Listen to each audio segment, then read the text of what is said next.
Салем Достар, Бул Каштанов, Минен Каштанов Реакшн, канала Макош, Кельдиниздер. И сегодня у нас будет реакция на видео под названием «Николай Платошкин о Казахстане и США». Видео вышло, вернее, это запись эфира «Эхо Москвы» от 10.01.2022 года. То есть буквально вот сколько там, пару дней, да, прошло, ну плюс-минус. Это видео мне посоветовали посмотреть в комментарии, кто-то скинул ссылку, я прошел и такой думаю, блин, ну это что-то интересное. У меня недавно вышла реакция, когда Жириновский, да, говорил про события в Алматы. Там, конечно же, вы все его захейтили, это видео, куча дизлайков, негативных комментариев. Давайте посмотрим, что скажет Николай Платошкин. К тому же этот комментарий, судя по нику, написал казах, ну, наверное, да. И я так понимаю, здесь более такая конструктивная и объективная информация. Я думаю, это будет всем интересно и тем, кто уже посмотрел, узнать мое мнение по поводу здесь данной информации, и для тех, кто вообще это видео в принципе не видел.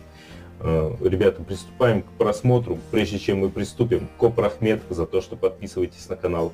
Кто еще не подписался, внизу кнопка, проходите, прожимайте, и не забывайте включать колокольчик уведомления, и не забывайте досматривать видео до самого конца.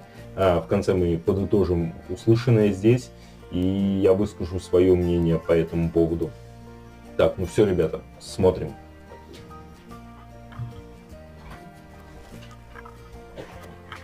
Кетик. 10:35, Маша Майерс, Алексей Нарышкин. С нами Николай Платошкин, историк, лидер общественного движения «За новый социализм». Приветствуем вас. Доброе утро. Историк, Доброе да? утро. Здравствуйте. Сейчас президент Казахстана Токаев выступает на онлайн-встрече лидеров стран УДКБ, говорит о том, что была предпринята попытка государственного переворота в республике. Как вам вот кажется из Москвы, это оно и есть? Но если у него бабушка есть вот такая, я не знаю, просто пусть он ей эти сказки рассказывает. Хотелось бы увидеть всех этих террористов, там, хоть одного из них. Жестко. Пока только киргизского музыканта джазового забили там до полусмерти, он признался, что он террорист. Потом выяснилось, что он на концерт туда просто приезжал, как обычно, да? Роза Ахунов. Где все эти террористы?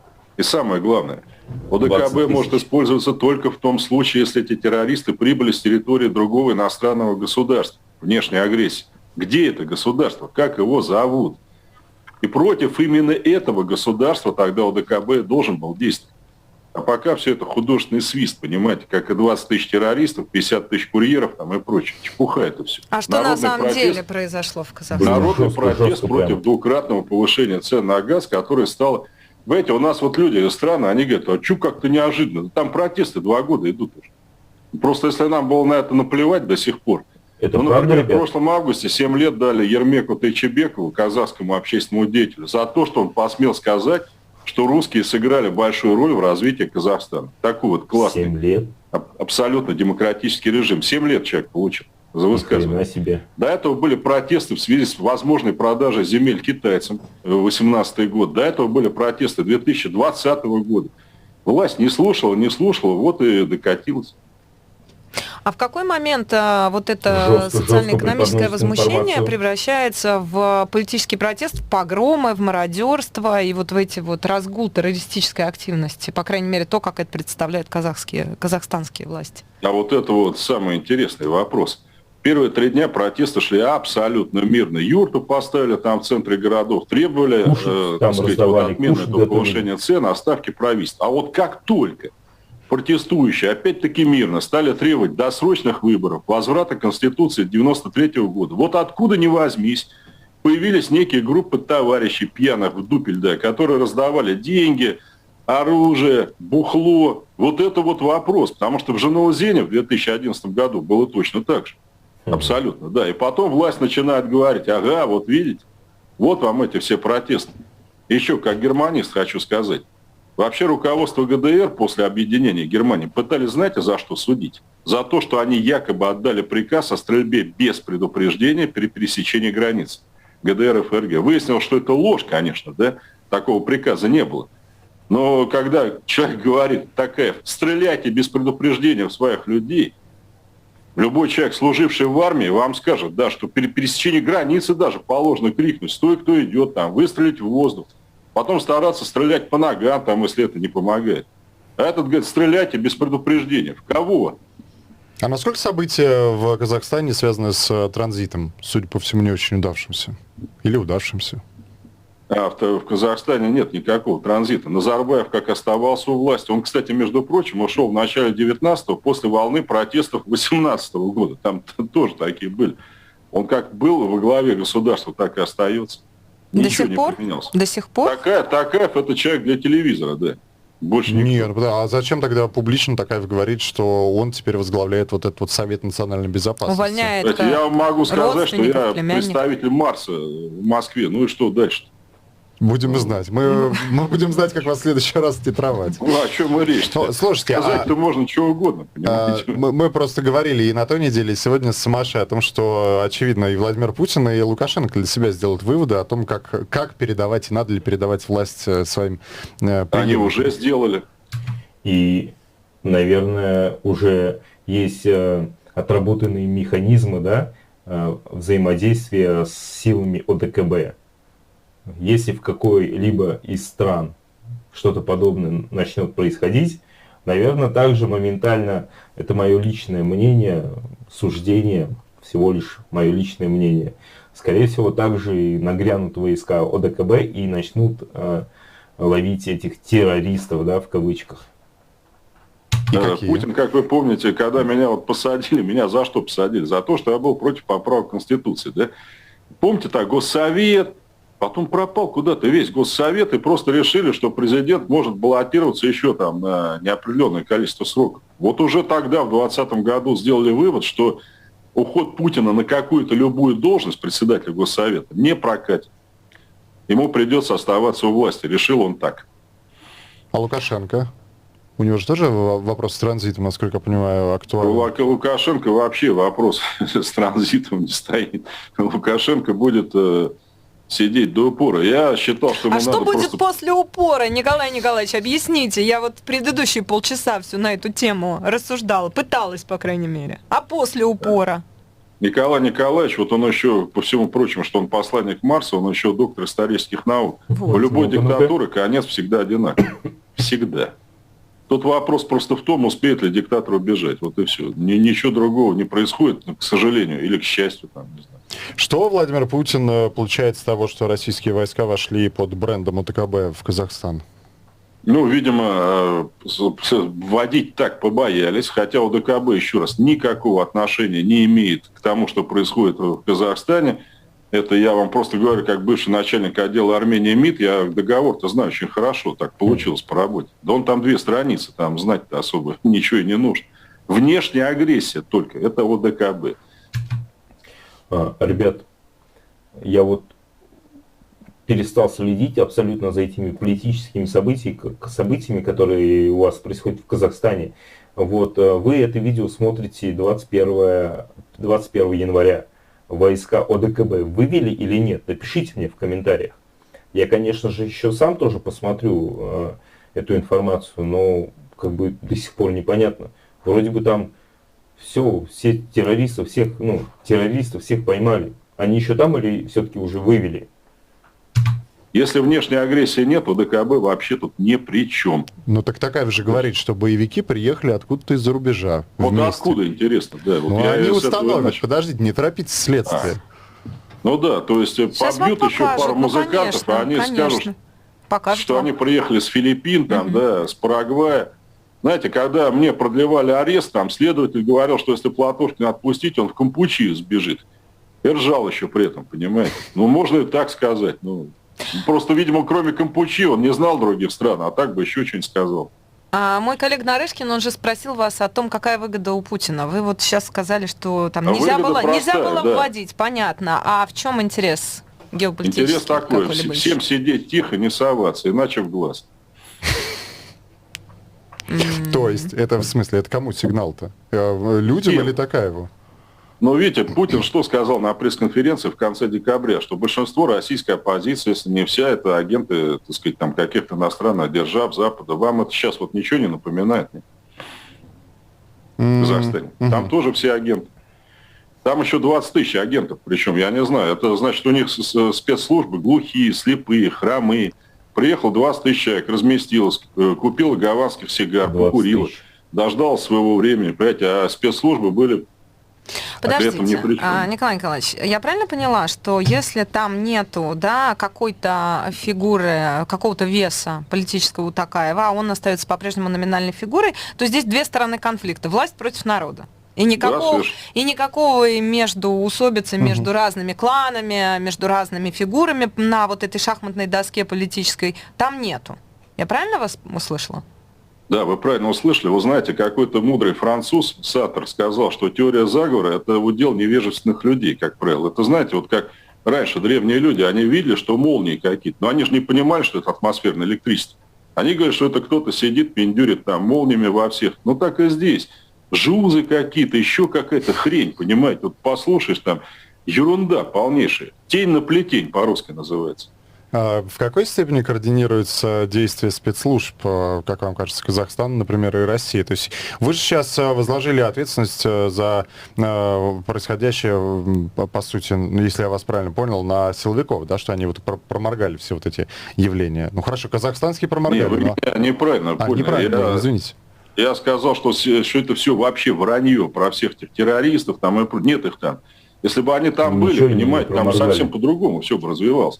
Я вам хочу подчеркнуть, слово террорист, а что происходит? А слово террор, страх по латыни, да? Кто такой террорист? Он что-то делает и выдвигает требования. Говорит, вот, ну, условно говоря, я вот самолет захватил, если вы там вот это не сделаете, я там сделаю вот это. Ну, где все это было? Причем по данным их же силовиков. Сначала говорят, что они до зубов вооружены. Потом выяснялось, вооружены они арматурой, кирпичами. Это что, оружие террористов, что ли, обычно, да? Вот кирпичи, там, арматура и прочее. Но они, вы понимаете, хоть... Они сейчас все свалили на главу комитета нацбезопасности Масимова, который, на мой взгляд, он просто отказался стрелять в людей. Вот и все. Вот теперь он за госизмену у них и проходит. Если мы упрощаем эту историю, отказываемся действительно от конспирологии, какой бы то ни было, упрощаем до власть против народа. Если вы говорите, что все эти протесты по социально-экономическим причинам идут уже не первый год, то каким образом, какие шансы у власти эти протесты одолеть, успокоить общество? Если они не дают деньги, если они не уменьшают вот это вот, да, не пытаются уменьшить при помощи реформ или чего бы то ни было, вот это имущественное расслоение в обществе, то что дальше-то будет? Никаких шансов у них нет. Я сказал, это судьба любой диктатуры. Эта диктатура, я думаю, в этом году она уже не удержится. Причем поймите, здесь сейчас речь идет уже не социально-экономически. Вы посмотрите, что люди говорят на площадях. Надоело быть шестерками клана Назарбаевых. Они же там все скупили. Вы понимаете, вот был диктатор Доминиканской республики Трухильо. Он колодцы, например, там все приватизировал. И тот, кто воду набирал, платил деньги, понимаете. Так и там. Там куда ни плюнь, получается, это либо тесть, либо зять, там, я не знаю, либо еще кто-то. Но надоело это все людям, понимаете, уже терпеть 30 лет. Это я понимаю. Дальше что? Вы ожидаете, что это некие предвестники революции, которые закончатся большим кровавым бунтом? Что дальше будет? Не знаю, бунтом или нет, но революция там будет точно. Если, конечно, власть, вот то, что я говорил, такая, он меня дураком назвал, да, что дураки какие-то, значит, призывают к мирным переговорам. А я не буду там с ними говорить, мы их там будем расстреливать. Ну что я могу сказать? Всех не перестреляет, всех не пересажает. Ну, подождите, а с кем на самом деле Токаеву надо было в этой ситуации говорить? Лидеров конкретных нет, оппозиция вся давно раздавлена или в изгнании находится. У них же нет переговорщика-то. А вот я ему предлагал уйти в отставку, председателю Верховного суда передать полномочия. Через 3 месяца провести выборы, за это время изменив избирательное законодательство о партиях. Вот здесь как раз гарантия, что никакого кровавого бунта, чего никто не хочет. Соболезнования тем бедным казахам, которые погибли. Никто этого не хочет. Но он что, дальше гайки будет закручивать, пока их не вышибет, что ли? Вот этого никто не хочет на самом деле. Как Владимиру Путину не проморгать какие-то подобные социальные, экономические протесты у нас здесь в России? А то вы Токаеву совета даете, дайте Путину совет. Абсолютно тот же самый. Понимаете, если у нас выборы будут происходить так, что Грудинину баллотироваться нельзя, Платошкину нельзя, а вот этому можно, а этому только в Горсовет, но не в Госдуму. Ну а что? Ну вы думаете, люди этого не понимают, что ли? Все прекрасно понимают, что мне 5 лет накинули, просто чтобы я в президентских выборах не участвовал. Все. Но никто же не верит вот в этот бред, приговор мне, который начинается. Платошкин реализует свои конституционные права на право быть избранным. Ну вот именно, это же смешно, понимаете. Николай Николаевич, ну вы бы не выиграли президентские выборы, вы же тоже это понимаете. Ну, а вот давайте посмотрим. Может быть, это не следствие. Может быть, это... Давайте, Маша, может, это не вы будете решать, а избиратели. Я же с вами говорю о каких-то реальных просто... Но вы за меня точно не проголосуйте, я на это и не надеюсь. Даже если я за вас проголосую. Понимаете, давайте сделаем так. Вот если у нас выборов не будет, будет другая смена власти, чего никто не хочет. Почему у нас нет свободных выборов? Почему Грудинин не может баллотироваться, Платошкин? У них что, лицо, что ли, другое? Если вы понимаете, считаете, что мы не выиграем, так, пожалуйста, дайте нам побаллотироваться. Мы не выиграем. Это. Замечательно, выборы свободные будут. Да. Передай своим кураторам там наверху. Пустите Платошкина и Грудинина. Я думаю, что они сейчас меня слушают. С Казахстаном, наверное, отложим, да? США, Россия, да, если ты не против. Вы что ждете от сегодняшних переговоров? Удастся ли, как вам кажется, договориться по безопасности? Я ничего не жду. Американцы уже сказали, что... Ну а что вы смеетесь? Они сегодня сказали официально, правда, источник анонимный в Госдепе, что никаких твердых обязательств по итогам переговоров со стороны НАТО и США не будет. Но они же поехали в Женеву. Ну а что не съездить-то?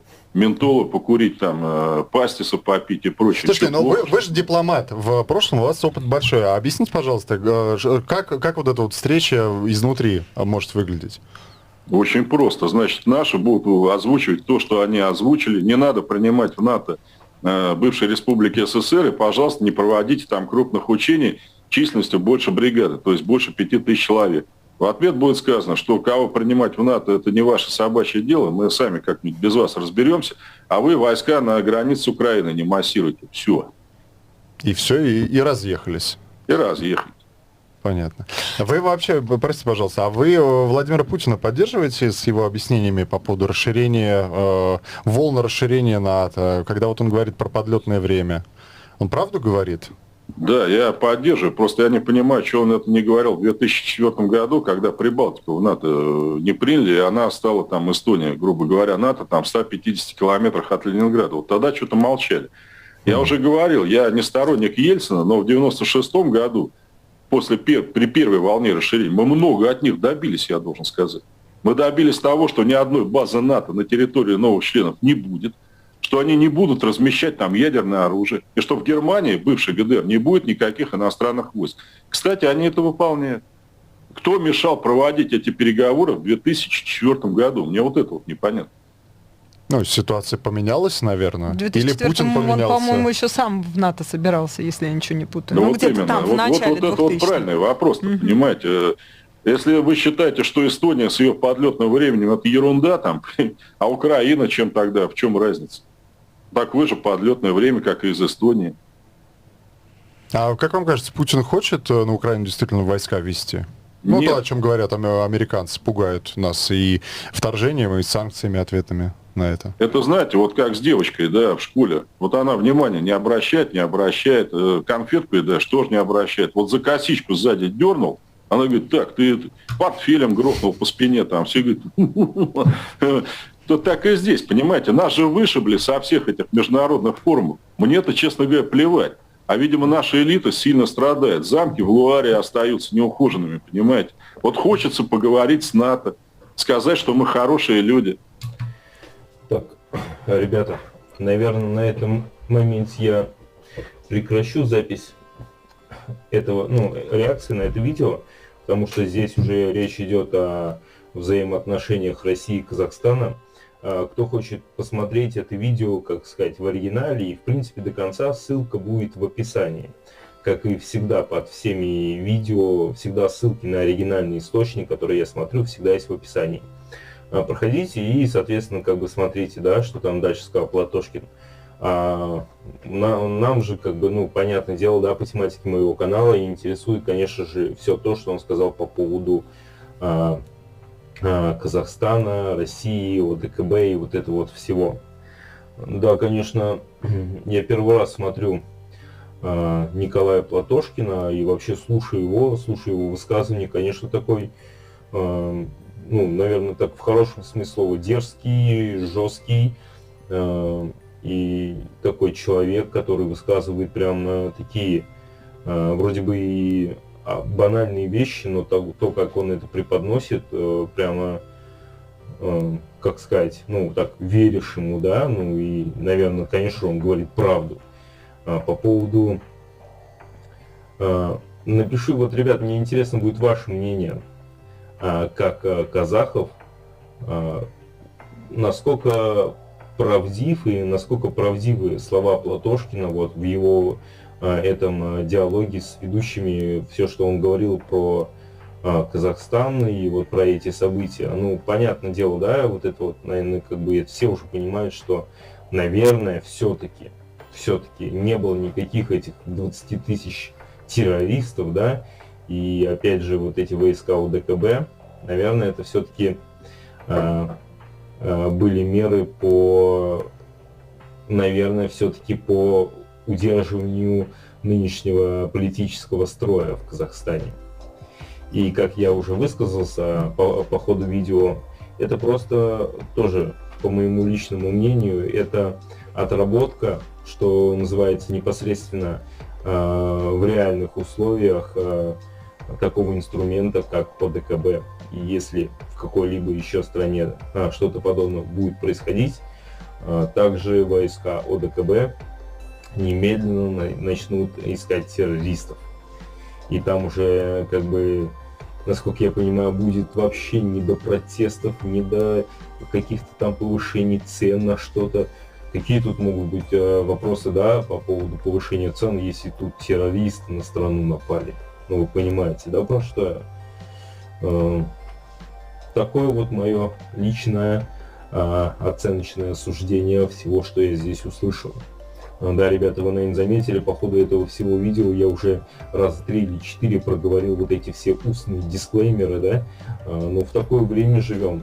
Интернет — это уже давно не та площадка, где можно говорить и не опасаясь, как говорится, да, поэтому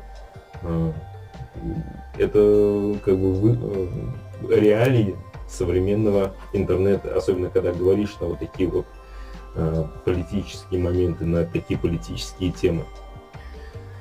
Ребят, пишите в комментариях ваше мнение по поводу услышанного, по поводу моих слов, что вы думаете, напишите ваше мнение, ставьте лайки под этим видео и не забывайте, конечно же, подписываться на канал. Нас на канале 65 тысяч, за это всем и каждому Улькен Рахмет, и давайте в ближайшее время наконец-таки уже добьем отметку в 70 тысяч подписчиков. Все, давайте, всем удачи, пока.